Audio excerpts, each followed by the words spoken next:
नमस्कार। नमस्कार। आज की हमारी ये गहरी पड़ताल एक लिसनर के भेजे हुए कुछ स्रोतों पर आधारित है। हाँ, और उन्होंने एक सवाल भी भेजा है जो मुझे लगता है बहुत आम है बिल्कुल, एक ऐसा सवाल जो शायद हम सब कभी ना कभी खुद से पूछते ही हैं। कि क्या जिंदगी एक ही जगह रुक सी गई है। हाँ, कि हर दिन बस गुजर रहा है लेकिन आप आगे नहीं बढ़ रहे। आप बदलना तो चाहते हैं पर समझ नहीं आता कि शुरुआत करें तो करें कहाँ से। और जो स्रोत उन्होंने भेजे हैं वो भी बड़े दिलचस्प हैं। सिर्फ मोटिवेशनल लेख नहीं है, बल्कि व्यवहार मनोविज्ञान पर रिसर्च पेपर्स हैं, कुछ उद्यमियों के इंटरव्यू हैं। यहाँ तक कि कुछ दार्शनिक लेख भी हैं और ये सब मिलकर एक ही समस्या की जड़ तक पहुँचने की कोशिश करते हैं। बिल्कुल। और इन सभी स्रोतों को एक साथ देखने पर जो एक सवाल उभरता है वो ये है कि जब प्रेरणा खत्म हो जाती है तो पीछे क्या बचता है। आज हम इसी का जवाब ढूंढेंगे। हम उस चाबी की बात करेंगे जो इस ठहराव का ताला खोल सकती है। और जैसा कि इन स्रोतों से साफ है, ये चाबी किसी बड़े चमत्कार में नहीं, बल्कि हमारी रोज की छोटी छोटी मामूली सी दिखने वाली आदतों में छिपी है। तो चलिए फिर इन आदतों की दुनिया में जरा गहराई से उतरते हैं। हाँ, दिलचस्प बात यह है कि ज्यादातर स्रोत, खासकर एक लेख जो सैन्य अनुशासन से प्रेरित था, वो एक बहुत ही छोटी और सच कहूं तो घिसी पिटी लगने वाली आदत से शुरू होता है। सुबह उठकर अपना बिस्तर ठीक करना। वही। ईमानदारी से कहूं तो पहली बार पढ़कर लगता है कि इससे क्या ही बदल जाएगा। मुझे यकीन है कई सुनने वाले भी यही सोच रहे होंगे। ये एक बहुत वाजिब सवाल है, लेकिन बात सिर्फ बिस्तर ठीक करने की नहीं है। तो फिर बात उसके पीछे के मनोविज्ञान की है। एक व्यवहार मनोवैज्ञानिक इसे कहते हैं एक जीत का आरोपण, इंसेप्टिंग अ विन। अच्छा, एक जीत का आरोपण। जब आप जागने के कुछ ही मिनटों में एक काम पूरा कर लेते हैं तो आप अपने दिमाग को एक बहुत शक्तिशाली संकेत देते हैं कि मैंने दिन की शुरुआत एक काम पूरा करके की है। एकदम, ये एक डोपामाइन हिट की तरह है जो दिन के बाकी कामों के लिए एक पॉजिटिव मोमेंटम, एक लय तय कर देता है। बिल्कुल। ये एक छोटा सा काम आपके नियंत्रण में होता है, जबकि दिन भर की ज्यादातर चीजें नहीं होती। ये छोटी सी जीत एक मानसिक प्रतिक्रिया की श्रृंखला शुरू करती है जो आपको बताती है कि आप चीजों को व्यवस्थित रखते हैं, आप शुरू किए काम को पूरा करते हैं। हाँ, ये आपके आत्मसम्मान की पहली ईंट है। और इसी नींव पर स्रोत एक और आदत बनाने की बात करते हैं। वो इसे मानसिक खुराक कहते हैं। Mental diet. रोज सिर्फ 10 पन्ने पढ़ना। ये भी सुनने में बहुत कम लगता है। हाँ, लेकिन इसके पीछे का तर्क बहुत गहरा है। एक स्टडी का जिक्र था जिसमें पाया गया कि सिर्फ 6 मिनट पढ़ने से भी तनाव 68% तक कम हो सकता है। अच्छा। तो ये सिर्फ ज्ञान हासिल करना नहीं है, यह आपके दिमाग को दुनिया के शोर, सोशल मीडिया की अंतिम स्क्रॉलिंग से हटाकर एक शांत, फोकस्ड अवस्था में लाने का एक वैज्ञानिक तरीका है। मतलब ये दिमाग के लिए एक तरह का डिटॉक्स है, जैसे हम शरीर के लिए करते हैं। सटीका। और ये आदत जुड़ती जाती है। महीने में 300 पन्ने, मतलब एक पूरी किताब। साल में 12 किताबें। सोचिए एक साल में आपका नजरिया कितना बदल सकता है। सही बात है। और इसी मानसिक स्पष्टता को मजबूत करने के लिए तीसरी आदत का जिक्र है, हर दिन ईमानदारी से लिखना। डायरी लिखना? हाँ, लेकिन उससे थोड़ा अलग। एक स्रोत ने इसे संज्ञानात्मक ऑफलोडिंग कहा है, कॉग्निटिव ऑफलोडिंग। संज्ञानात्मक ऑफलोडिंग एक दिलचस्प शब्द है। इसका क्या मतलब हुआ? मतलब ये सिर्फ ये लिखना नहीं है कि आज मैंने क्या किया। ये अपने दिमाग के अंदर चल रहे शोर को, चिंताओं को, अधूरे विचारों को बिना किसी फिल्टर के कागज पर उतार देना है। जैसे आप कंप्यूटर की रैम साफ करते हैं ताकि वो तेजी से काम कर सके। बिल्कुल वही। लिखने से आपका दिमाग भी ठीक वैसे ही काम करता है। गुस्सा, डर, कोई नया आइडिया, जब आप उसे लिख देते हैं तो आपका दिमाग उसे पकड़ कर रखने की जिम्मेदारी से आजाद हो जाता है और फिर आप उन विचारों को बाहर से एक तीसरे व्यक्ति की नजर से देख पाते हैं। हाँ, शायद तभी उनमें छुपे पैटर्न नजर आते हैं। आप अपने विचारों के कैदी नहीं रहते, उनके पर्यवेक्षक मतलब ऑब्जर्वर बन जाते हैं। और ये छोटी छोटी आदतें, बिस्तर ठीक करना, 10 पन्ने पढ़ना और मन का बोझ लिखना, ये मिलकर एक मजबूत नींव बनाती हैं। ये छोटी जीतें ही बड़ी पहचान बनाती हैं। बिल्कुल। ठीक है, तो एक बार जब ये नींव बन जाती है जहां आप खुद से किए छोटे छोटे वादे निभा रहे हैं, तो स्रोत एक बहुत ही अलग दिशा में जाते हैं।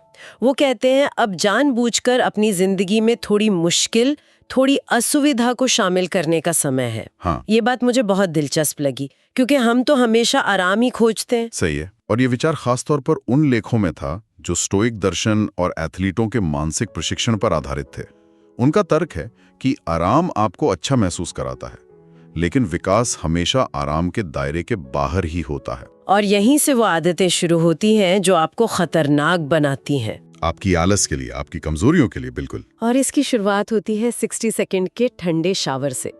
ये आजकल बहुत लोकप्रिय है, पर क्या ये सिर्फ सुबह जगाने का एक तरीका है या इसके पीछे कुछ और भी है? इसके पीछे एक वैज्ञानिक सिद्धांत है जिसे हॉर्मेसिस कहते हैं। हॉर्मेसिस। इसका मतलब है कि थोड़ी मात्रा में तनाव, जिसे आप खुद नियंत्रित करते हैं, आपके शरीर और दिमाग को मजबूत बनाता है। जब आप जानबूझकर उस ठंडे पानी के नीचे खड़े होते हैं तो आप सिर्फ नहा नहीं रहे होते, आप अपने तंत्रिका तंत्र को, अपने नर्वस सिस्टम को एक झटके को संभालने और शांत रहने की ट्रेनिंग दे रहे होते हैं। तो ये एक तरह का स्ट्रेस वैक्सीनेशन है, तनाव टीकाकरण। आप असल जिंदगी के अनियंत्रित तनाव के लिए खुद को तैयार कर रहे हैं। एकदम सही। और इसी सिद्धांत को शारीरिक स्तर पर ले जाती है अगली आदत, भारी वजन उठाना, जिम जाना। हाँ, पर उससे भी बढ़कर एक इंटरव्यू में एक उद्यमी ने कहा था, जिम सिर्फ शरीर बनाने की जगह नहीं है, ये चरित्र बनाने की फैक्ट्री है। वाह। जब आप वो वजन उठाते हैं जो आपको लगता है आप नहीं उठा सकते, तो आप सिर्फ अपनी मांसपेशियों को नहीं, अपनी मानसिक सीमाओं को भी तोड़ रहे होते हैं।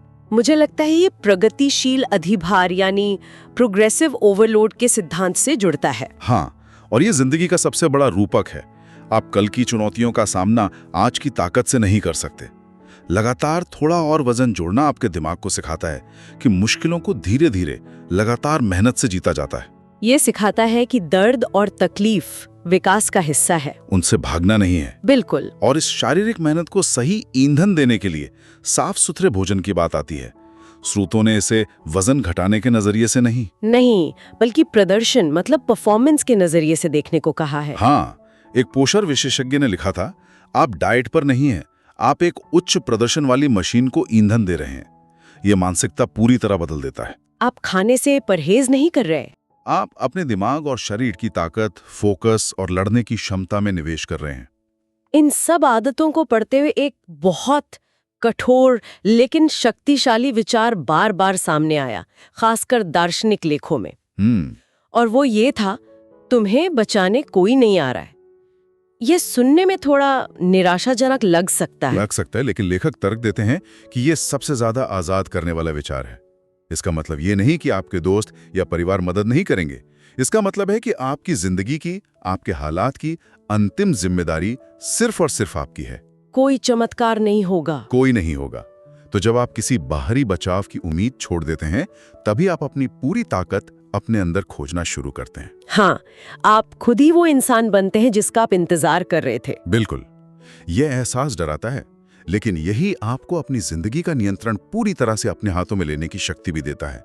आप शिकार नहीं, अपनी कहानी के लेखक बन जाते हैं। शिखें तो इस तरह की जिम्मेदारी लेना ये मानसिक रूप से बहुत थका देने वाला हो सकता है। बिल्कुल। मुझे लगता है इसीलिए स्रोतों का अगला भाग पूरी तरह से आराम, शांति और आत्मचिंतन पर केंद्रित है। हाँ, लड़ाई के बाद मरहम की भी जरूरत होती है। अगर आप सिर्फ खुद को चुनौती ही देते रहेंगे तो आप बहुत जल्द थककर हार मान लेंगे, बर्नआउट हो जाएगा। हाँ, इसीलिए विकास के लिए जितना तनाव जरूरी है, उतना ही आराम और पुनर्प्राप्ति मतलब रिकवरी भी। और यहीं से उन आदतों की शुरुआत होती है जो खामोशी में की जाती हैं। जी। जिसमें पहली है दिन का पहला घंटा बिना स्क्रीन के गुजारना। एक न्यूरोसाइंस के लेख में इस पर बड़ी दिलचस्प बात कही गई थी। वो कहते हैं कि सुबह का पहला घंटा आपके दिमाग का ऑपरेटिंग सिस्टम सेट करता है। हाँ, उस समय आपका दिमाग जानकारी सोखने के लिए सबसे ज्यादा तैयार होता है।